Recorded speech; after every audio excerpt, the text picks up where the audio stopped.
go. Some lovely homemade jam. It's going to stay though. Here's your bowl. In this pan I've got equal quantities of Loganberry and sugar, and that's all you need. It makes a 50-50 jam, and it's really rich and fruity. Now these are Loganberries, but you can use any berries really, but I'm growing Loganberries in the garden. Stir that gently at this stage, very gently over very low heat, and wait for all the sugar to dissolve. Now, while the pan is on the hob, I've got some glasses sterilising in the oven and a plate in the freezer so it's nice and ice cold. So most of the sugar has now dissolved off the side of the pan. I'm not feeling any grittiness, so I can begin to increase the heat on the pan.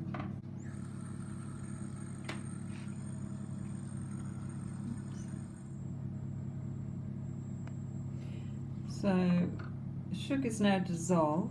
It's very liquidy now, as you can see. There's no crystals. Let's start. Oh, we've got a Freyja. Hello Freyja, have you joined? Making jam today, darling. You won't be that excited over it, I don't think. I don't think you will anyway. Let's stir this, and I'm going to increase the temperature ever so slightly. There's nothing here, Freyja. I don't know what you're looking for. What are you looking for? I'm doing this.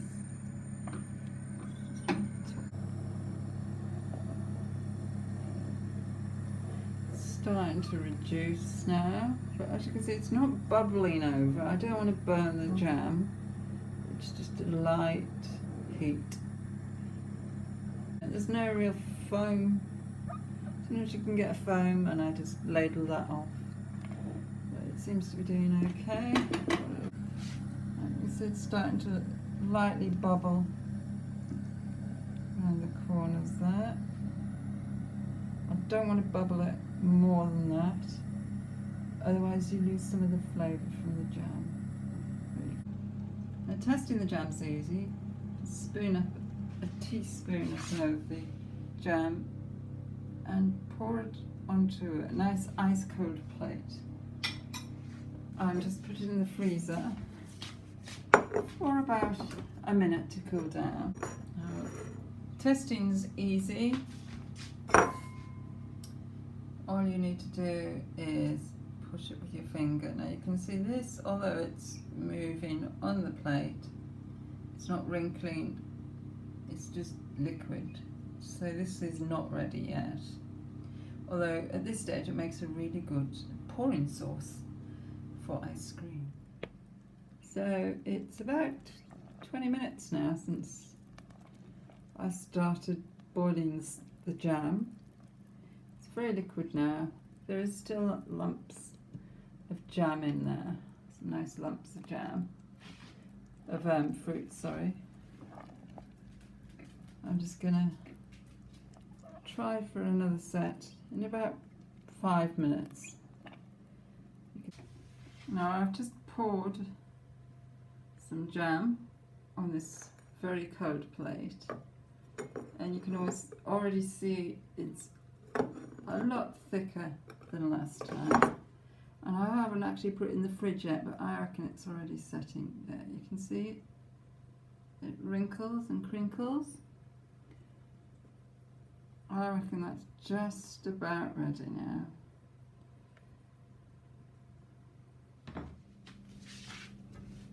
Now whenever you're testing for your jam, make sure to turn the heat off, because you don't want it getting any hotter in case you'll have a good set.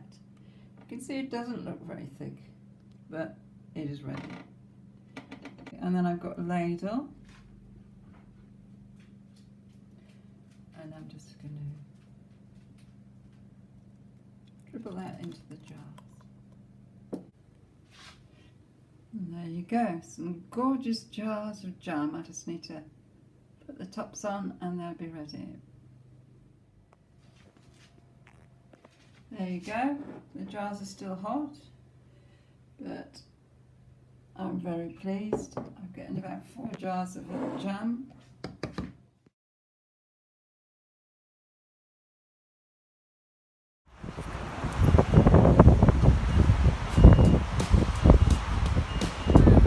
Go for a nice walk.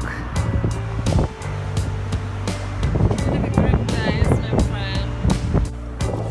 Very windy today.